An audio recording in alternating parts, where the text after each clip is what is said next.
ಕೀರ್ತನೆ 77 ವಾಕ್ಯ 11. ವರ್ಣಿಸುವೆನು ಪ್ರಭುವಿನ ಮಹತ್ ಕಾರ್ಯಗಳೆಲ್ಲವನ್ನು, ಸ್ಮರಿಸುವೆನು ನೀ ಅನಾದಿಯಿಂದ ನಡೆಸಿದ ಅದ್ಭುತಗಳನ್ನು. ಧ್ಯಾನಿಸುವೆ ನಿನ್ನ ಕಾರ್ಯಗಳನ್ನೆಲ್ಲ, ಮಾಡುವೆ ಮನನ ನಿನ್ನ ಪವಾಡಗಳನ್ನೆಲ್ಲ. Praise the lord. ಪ್ರಭುವಿನ ಮಹತ್ ಕಾರ್ಯಗಳನ್ನು ಈ ಮುಂಜಾನೆ ಸಮಯದಲ್ಲಿ ವರ್ಣಿಸೋಣ.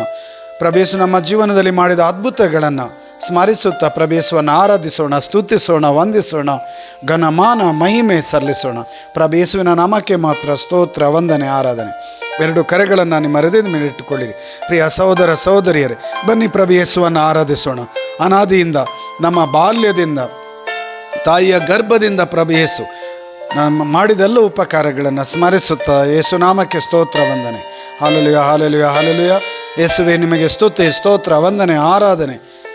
ಆರೋಗ್ಯ, ಸೌಖ್ಯ, ಆಶೀರ್ವಾದ, ವರದಾನ, ಕೃಪೆ, ಕರುಣೆ, ದಯ ನೀಡಿದ್ದಕ್ಕಾಗಿ ಈ ಕ್ಷಣದಲ್ಲಿ ನಿಮ್ಮ ಆತ್ಮರು ನಮ್ಮೆಲ್ಲರನ್ನ ಅಭ್ಯಂಗಿಸಲಿ, ಅಭಿಷೇಕಿಸಲಿ, ಆಶೀರ್ವದಿಸಲಿ. Hallelujah, hallelujah. ಪಿತನ ಸುತನ ಪವಿತ್ರ ಆತ್ಮರ ನಾಮದಲ್ಲಿ.